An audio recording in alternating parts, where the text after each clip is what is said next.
Long ago, in a land where people owned no clocks and measured time only by the sun and the moon, there lived a village pastor named Elder Obasi and his daughter Nene.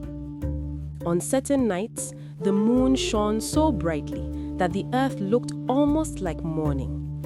The elders called such nights the moon that pretends to be the sun, and wise people were careful not to mistake it for dawn. But one night, Elder Obasi made that mistake. He woke suddenly and saw silver light flooding his room. Roosters had not yet crowed, but the brightness fooled his sleepy eyes. "Ah," he muttered, "day has already broken. We must not be lazy." He hurried to Nene's room and knocked. "Wake up, my daughter. Go to the farm before the heat begins." Still half asleep, Nene rose, carried her basket, and stepped into the glowing night, believing it was early morning. As she walked through the forest paths, she sang cheerfully, her voice floating among the trees. Since she thought dawn had come, she felt no fear. When she reached the farm, she began weeding quickly and skillfully. She walked and worked, yet the sky did not grow brighter. After a long while, she stopped and looked around. "Strange," she whispered. "I have nearly finished the day's work, but the sun has not risen. Am I working too fast, or is it still night?"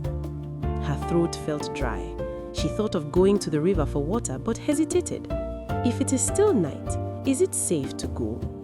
While she wondered, far away in the village square, Elder Obasi sat waiting for the food seller, who usually passed at dawn. He waited and waited, yet no one appeared. The silence felt wrong. Even the birds had not begun their morning calls. A cold realization crept into his heart. What if the moon deceived me?" he whispered. "Have I sent my daughter to the farm at the hour when spirits roam?" Fear seized him. He ran from house to house, waking the villagers and confessing his mistake. Soon the entire village was awake. 100 young men lit torches and rushed toward the forest to bring Nene home. Meanwhile, Nene decided to return since her work was almost finished. As she walked back through the trees, she heard something that froze her steps.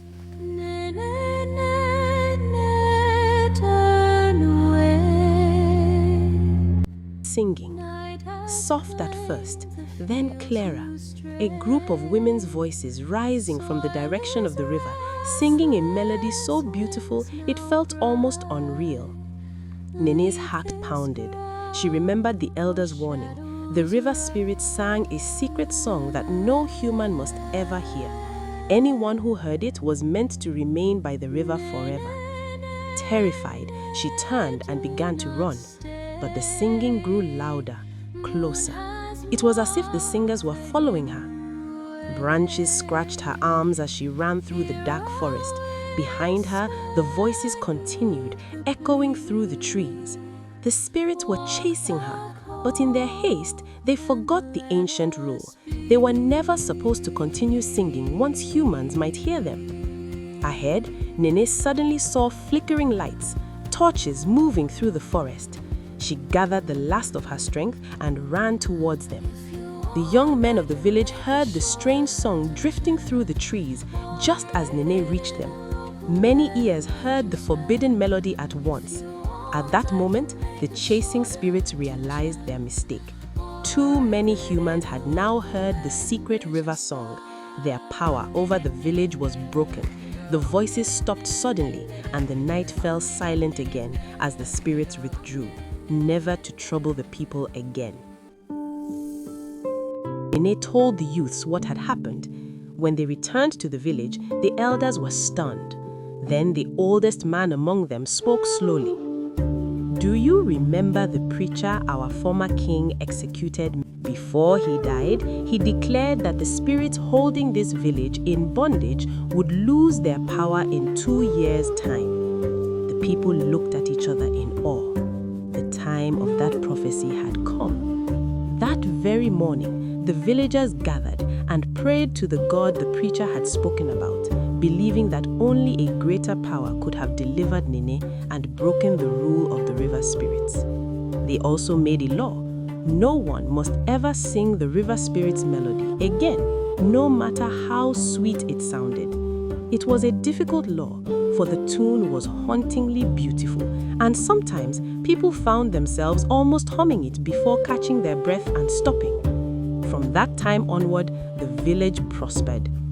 As for Elder Obasi, he never again trusted moonlight to tell him the hour. When Nene grew older, he sent her to live in the city, far from the river he had once nearly lost her to. She married there, raised her children, and became known for one unusual habit. She was always early, never late, never guessing the time. Whenever people asked why she cared so much about time, she would smile quietly and say, "Because once the moon pretended to be the sun, and I learned how dangerous it is to be wrong about